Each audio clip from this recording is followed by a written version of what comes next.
వరంగల్ జిల్లాలో gun gang పై విచారణ కొనసాగుతోంది. నిందితుల నుంచి పోలీసులు కూపీలాగుతున్నారు. మోస్ట్ వాంటెడ్ సూరి స్వగ్రామమైన నాగారానికి టాస్క్ ఫోర్స్ బృందాలు వెళ్లి కుటుంబ సభ్యుల వివరాలను సేకరిస్తున్నారు. 25 ఏళ్ల క్రితం హైదరాబాద్ వెళ్లిన సూరి కుటుంబం అక్కడ డ్రైవర్ గా ప్రస్థానాన్ని ప్రారంభించారు. ఇక ఈ క్రమంలో చిక్కడపల్లి, అమీర్పేట, సంజీవరెడ్డి నగర్, కాచిగూడ, హయత్ నగర్ సహా పలు ప్రాంతాల్లో నేర సామ్రాజ్యాన్ని విస్తరించారు. రైట్, దీనిపై మరింత సమాచారం మా ప్రతినిధి తిరుపతి అందిస్తారు లైవ్ ద్వారా. రైట్ తిరుపతి, ఏంటి అప్డేట్స్ దీనిపై?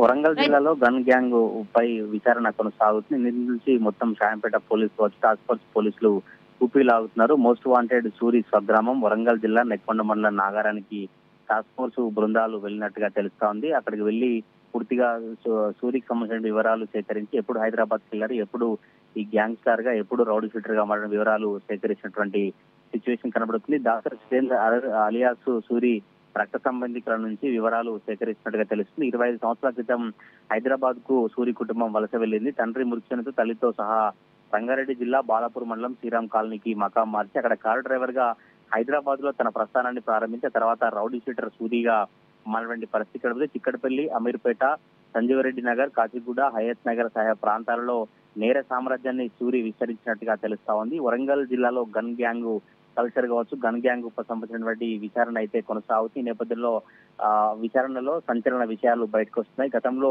హైదరాబాద్ నగరం నుంచి అక్కడ బహిష్కరణ చేసిన తర్వాత మళ్ళీ వరంగల్ జిల్లాలకు వచ్చి ఇక్కడ భూపాలపల్లి, ములుగు, వరంగల్ పోలీస్ కమిషనరేట్ లో అనేక హత్యలు కావచ్చు, అనేక క్రైమ్స్ చేసినటువంటి నేపథ్యంలోనే ఈ మొన్న లారీ డ్రైవర్ ఇచ్చిన ఫిర్యాదుతో షాయంపేట పోలీసులు అరెస్ట్ చేసి ప్రజెంట్ అయితే విచారణ కొనసాగిస్తారు. సూరికి ఎంతమంది ప్రమేయం ఉంది, సూరితో ఎంతమంది గ్యాంగ్ లో ఉన్నారు, సూరి ఎటువంటి క్రైమ్ చేశారు, ఎటువంటి హత్యలకు పాల్పడంతో పోలీసులు విచారణ అయితే కొనసాగుతున్న పరిస్థితి. ఈ రోజు రేపు కానీ గ్యాంగ్ కు సంబంధించి కూడా మీడియా ముందు ప్రవేశపెట్టి పూర్తి వివరాలు వెల్లడించే అవకాశం అయితే కనబడతా ఉంది.